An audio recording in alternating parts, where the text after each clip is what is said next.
What you're standing on there is water has already penetrated this brand new roof system. Oh yeah. You hear it? Yeah. What that is that's that asphalt coming off of the substrate underneath us. The water's 100% already gotten under that. I'd put good money on that. Oh yeah, I could feel it under there. Yeah. It's everywhere.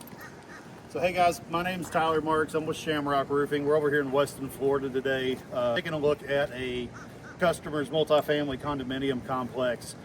They had a new modified bitumen roof put on by a different roofing contractor, I believe less than a year ago. And unfortunately, throughout that bid process, the board did not have a predefined scope of work. So they ultimately ended up electing a roofing contractor who put forward the most aggressive price. But one major oversight of that board and the importance of having the scope of work is this building used to have insulation on it. It no longer has insulation. So the only reason I'm out here is because the board president is getting complaints from the owners on the third floor and the second floor of how warm and how hot it is in the units. We're just getting into the summer months here in Florida. We're having our first real string of, high 80s, low 90s days. And all of these HVAC units that you'll see up throughout the rest of this roof are working overtime just to keep cool. Broward County is really strict on their code, and that's why it's very important to hire a roofer that's not just going to come put a roof down for you, but that's going to educate your board as well, because there are so many different ways to do a roof. Just like the old phrase, there's more than one way to skin a cat. There's a million ways to cut corners on a roof, and ultimately spending your money in not the best manner possible. Really the only things we could do are put a new roof on it, which would be a large capital expenditure for the board coming directly out of their reserves, being they just put a new roof on less than 24 months ago, I would say. That's the only way we could really add insulation to the existing roof system, is by taking this off and putting a new roofing system on that included a polyiso board that would add R value to this building itself. But since that's not really an option, the next best thing, and honestly this would have the exact same result, maybe a little bit less of an R value to it, but we could come up here and do a 15-year silicone system from Lucas Silicone, Henry Silicone, and we would essentially cover the entirety of this modified bitumen surface, including up the walls a bit you see here. And what that'll do is that totally changes the nature of this flat roof system. This roof system here is asphalt based and tar. Those are materials that really soak up solar or UV radiation and UV energy. When we go and we put down a silicone coat, that changes the whole dynamic of the roof system. Now, instead of it sucking in light and pulling in light and pulling in all of that thermal energy, it's now reflecting that back out. So it's immediately providing multiple benefits for the owners of this building. First thing it's going to do is it's going to lower the ambient temperature throughout the entire building immediately. It's not going to take a grace period of coming in. Literally, as soon as the coat comes on, the board and the owners will know a difference the immediate next day. Another thing it does is it reduces the load on your HVAC units up to 50%.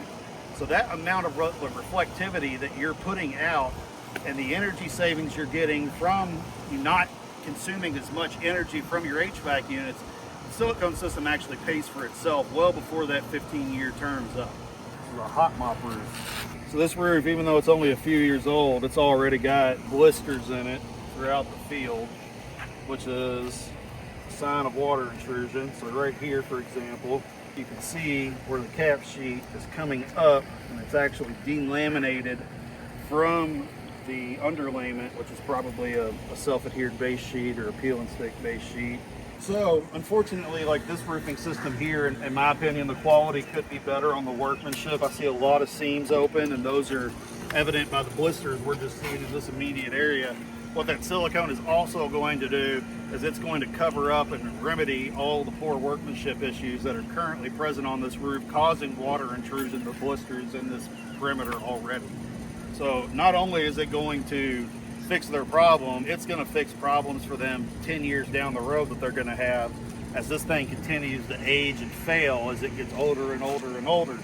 It's just going to shield them from that water. Do you think that one that we were on can even suffice with repairs?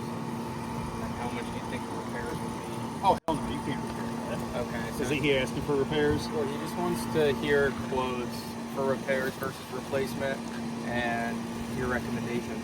So repairs to the shingles, no way.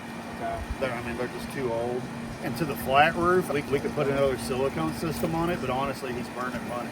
That's really what he needs to hear is like, hey, you can put silicone up there, and I'm certain he will find a million different roofers that'll sell him a repair for those buildings, but it's putting a Band-Aid on it. Okay. It's not a permanent fix. It's not a new roof. It's not going to satisfy insurance requirements when the insurance company starts hitting them up whenever their time clicks over to 15 years and they get that knock saying, hey, time for a new roof or we're going to drop your policy. I don't like pitching repairs like silicone to customers unless it's the best option for them. In this case here, silicone's the best option for this guy. Right. You're going to spend a substantial amount of money, but you're going to get the exact same result that you're seeking, even if you decided to spend 3 times that and replace the whole roof system and do it the right way. And he's going to be able to go more than a year without replacing it. You think Did he say they're not leaking currently, are they? But they felt real soft. I think they had water too. How Um, long do you think it'll last? if they've already got leaks, it's time. All right, we'll get him some quotes for a full replacement on that one. Just tell him, here's a big old blister. Just tell him that we can give you a price for air quote repairs, but given the current condition of your roof system in its entirety, I'm not going to be able to warranty those repairs against leaks because you have so many other issues on this roof. Because that's usually what'll get you over that edge. It's like, look, yes, can I do the repairs? Of course. Is it going to fix your issue? I can't guarantee that because of the amount of issues that are up here. I'm telling you as a professional, in my professional opinion, that the entire roof system on that building that you and I were on, all of those surfaces need to be replaced, shingles and flat roofs. And then on the other building that we didn't walk, the shingles need to be replaced, and then the flat roofs that are not TPO need to be replaced as well. That is going to be the best thing for them, the best value for their money. Because we could sell them, I just put in a shingle repair bid for $85,000 the other day for a very similar complex.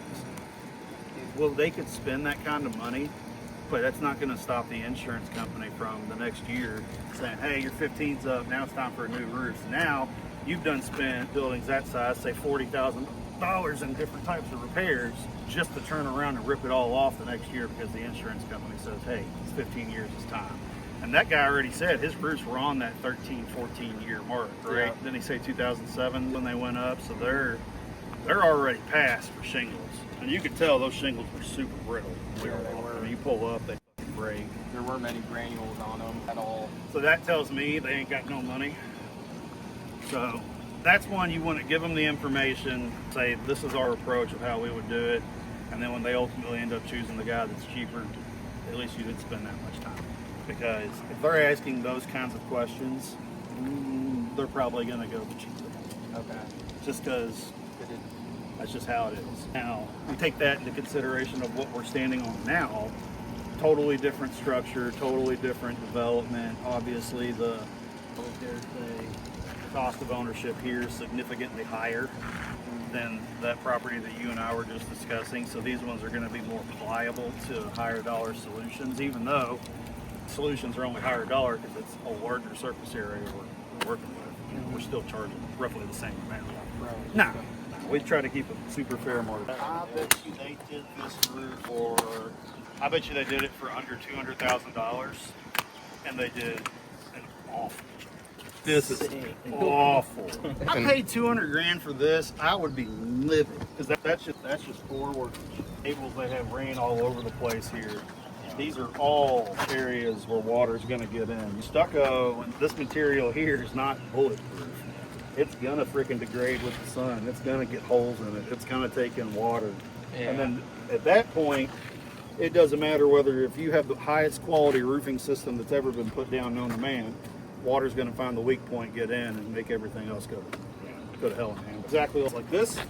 I would say this is more related to poor seams, but if there were holes or issues, and I don't see anything on this wall right now, but water will 100% find its way in these areas through these walls, and get underneath the roof system and then cause issues like that to happen. That's why on most of the jobs I did, we bid with the coping cap to take up and over, cap it, so that way you've got steel or aluminum on the top edge here. There's no way for the water to get through. But this would have involved obviously quite a bit of electrical work to put a coping system on this. They've got all of their boxes and lines mounted to that parapet there. And then it looks like they've got literally all of their data cables, all their coax ran throughout the perimeter of the building. All of that would have had to been replaced. I just like to visually see the substrate. I can tell from freaking how dense it is that it's probably concrete. I think we might be filling those shoes here. What I'm planning on doing is pitching this as a Lucas system, really getting our foot in the door with them on a nice one out the gate. And then there are hundreds of properties, Lucas systems that need maintenance in order to keep their warranties. So I just bid a bunch of roughly 300 square roof cleanings in Piedmont. It's over there where Kara Bennett and Cole, those ones are at. But those Lucas systems up there, in order to service and clean those, how Lucas defines in their maintenance program is you roughly have to wash it once every 5 years, and that's going to cost them about $5,000 to wash it. But there's nobody providing those services under the umbrella of Lucas as an approved applicator or a certified applicator, except for us. Then that's the point where we're going to buy airless spray rigs, we're going to buy some stuff. So that way we can do a building like this in a day. Show up 5 a.m. As soon as the sun comes up, just start spraying. Don't stop. Oh yeah. Outrun the sun. Uber eat some Jimmy John's at noon and just keep if you going. even eat, just keep going. Just don't, if you stop, you just kill the whole day.